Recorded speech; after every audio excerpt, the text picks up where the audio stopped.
Session 7. Specific things we're going to go through today are what to look for when home buying and how to not have rats and termites eat your whole house in the first year of homeownership, because that would really be a bummer. So, Session 7, let's get it. Having beautiful countertops, having a huge master bedroom with a jacuzzi tub are great things, and I don't ever want to demean anyone for having those.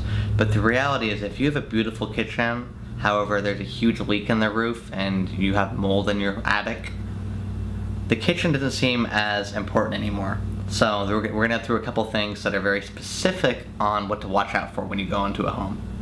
Firstly, this is going to be the most unfun thing you do the whole process, but looking at the roof is going to be super beneficial, because the roof can be a make it or break it for a lot of things.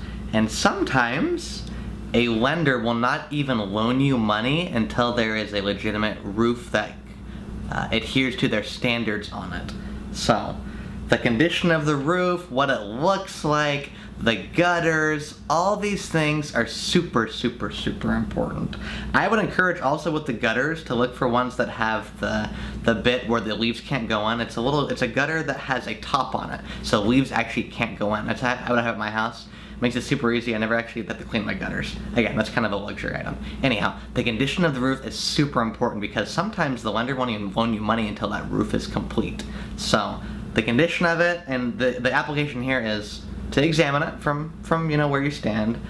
But if you're able, I would go on top of the roof to really see what's going on.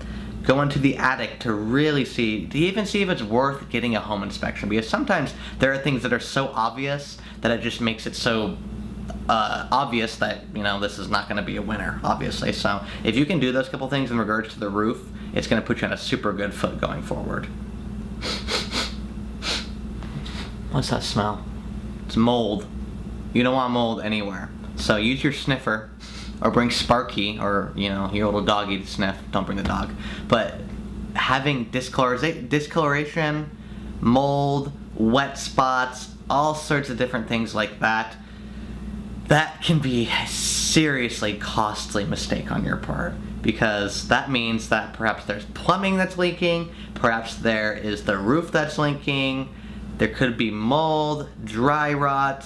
There is just a huge, huge, huge liability, a huge thing to stay away from. If there is any of that sniffy discolorization, anything like that, I would seriously reconsider putting an offer in that home. Now, if they work with you on the price, everything is open for discussion. But the reality is, I would want, before you put in the offers, to have an idea how much any of that is going to cost to repair and renovate to make it livable and not have any leaks anywhere, because leaks, those are just not fun for anybody. This goes against every minimalist out there, and including me. I'm a minimalist. I want to do the least amount on everything I do. With that being said, I'm going to break that for the session, for this rule. Turn on every single faucet and leave them running for a minimum of 5 minutes. The only reason I know that is because a very, very short stint I worked at a general contractor, and whenever we replace sinks, plumbing of any nature, we let that water run to see if there truly was any leakage. So, turn on every faucet, walk around for a little bit, and see what's going on there. Secondly, open every single door 10 times a piece to see the door jambs, how the doors are fitting, because having a door that doesn't close correctly could lead to lots of heat and lots of cold coming into your home, and could increase your air conditioning or heating costs in the future.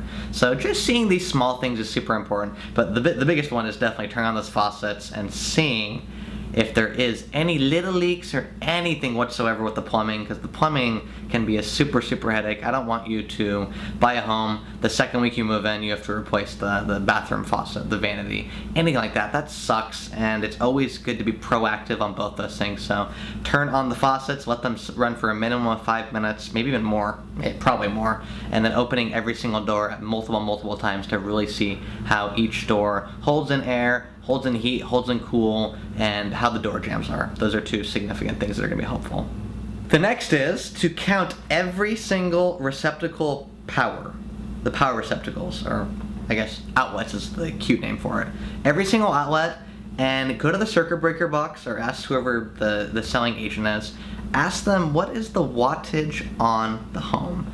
Now, amps is what it used. 15, 20, 50, they're all different nowadays. On older homes, they will be smaller. So you have to ask what the amperage is. Because sometimes AC units, dryers, washers, electronics, televisions, routers, all these different things that we use. I mean, my house was built in 1959. In 1959, we didn't have nearly as much electricity flowing through. Now we have all these different little electronic devices that are making us use more power.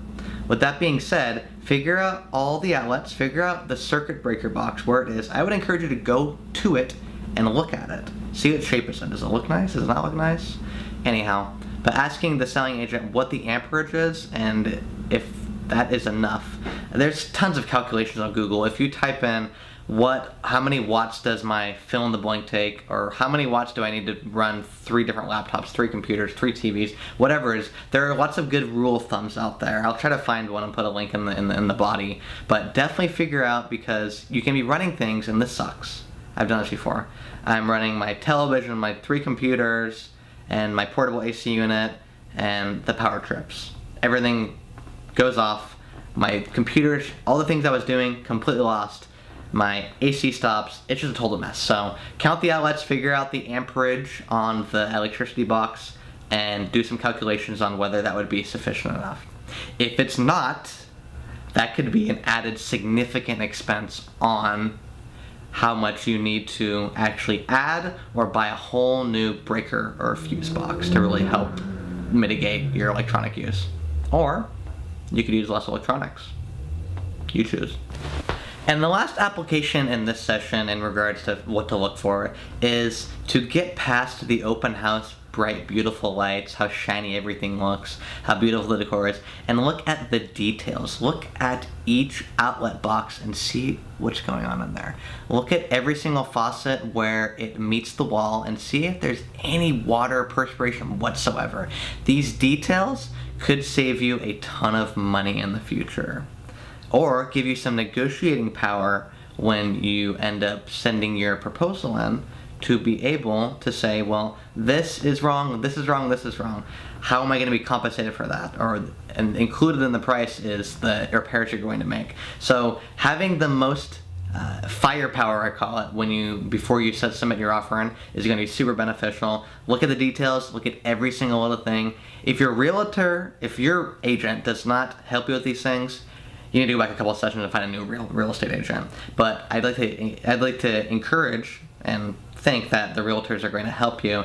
Become prepared. Preparation is super key to anything. Get past the beautiful shiny marble countertops and look under the sinks, look under the home, everything, to really see exactly all those details that are going on. It could save you a lot of money and a lot of time in the future. But the great thing is, you don't need to be an expert. Your home that you end up submitting a proposal on, it's going to go through an inspection. But these are all just preventative measures before you get to the proposal process and sending an offer, because if there's something super obvious and you get all the way to the proposal and process that you're sending an offer, it just wastes everyone's time. So we definitely want to be proactive, look at the details. If you have a contractor friend, bring them with you. If your real estate agent has contractor experience, even better. You want to get back all these details to really see, because truly, if it doesn't pass an inspection, there will be parameters before banks will even loan you the money. So you definitely want to get as proactive as you can and be prepared for everything that's going to happen. But again, this list may be overwhelming. Don't let it overwhelm you. Know that you don't have to be an expert, and it still has an inspection process. Just look with a super, super diligent and discerning eye on each thing as much as you can. Session 7, done. Session 8 is going to be all about how to make a successful offer on a home. We found the right home now with Session 7. Session 8, we're going to go through how to make that offer and be successful in it. So Session 8, stay tuned. Move on, be ready, bring your notepad. See you guys next session.